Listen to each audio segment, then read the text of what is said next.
dangerous this sport can be. Competitive cheerleading is one of the highest ranked sports for injuries. A lot of people don't understand the dangers of this sport, and many don't believe competitive cheer is actually a sport. I have been involved in competitive cheer for 9 years, and it has just recently become a sport, and is actually ranked one of the highest for injuries. From personal experience and doing research, I want to be able to explain why cheerleading became a sport and how dangerous it actually is. First, let's look at how cheerleading is a sport.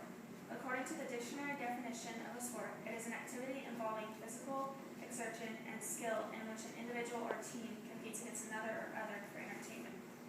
In my experience with doing competitive cheer, the definition of sport defines competitive cheer perfectly.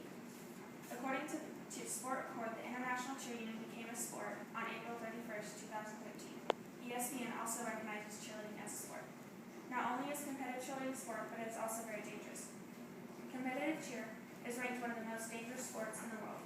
From personal experience and research, I discovered that competitive cheer is risky, especially in the upper levels. In fact, cheerleading accounts for 2/3 of catastrophic injuries in young girl athletes. Cheerleading used to be for just pumping up the players and cheering up the crowd, but has recently changed into something more scary and risky. As Laura Ling, a reporter, says, young women are getting hurt and in worst cases, lives are ruined.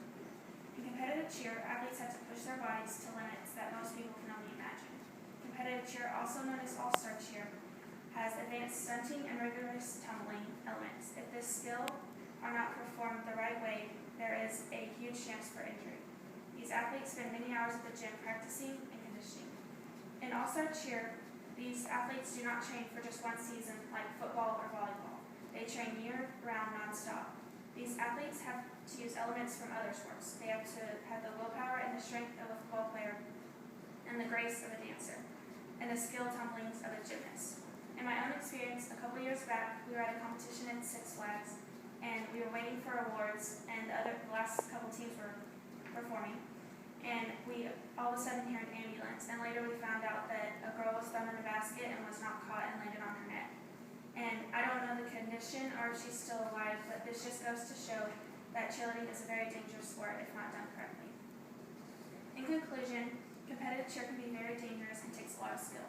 A lot of people don't realize how dangerous this sport can be, and many don't believe it's a sport. They have stereotyped competitive cheerleading into being all about pom-poms and yelling cheers, but this sport is actually the complete opposite. To sum everything up, competitive cheerleading is a sport even though many people deny it, and is also the second most dangerous sport to football. I hope this speech has given you a new respect for competitive cheerleaders and the risk they take when they are on that mat. Hopefully one day competitive cheerleading will be in the Olympics with all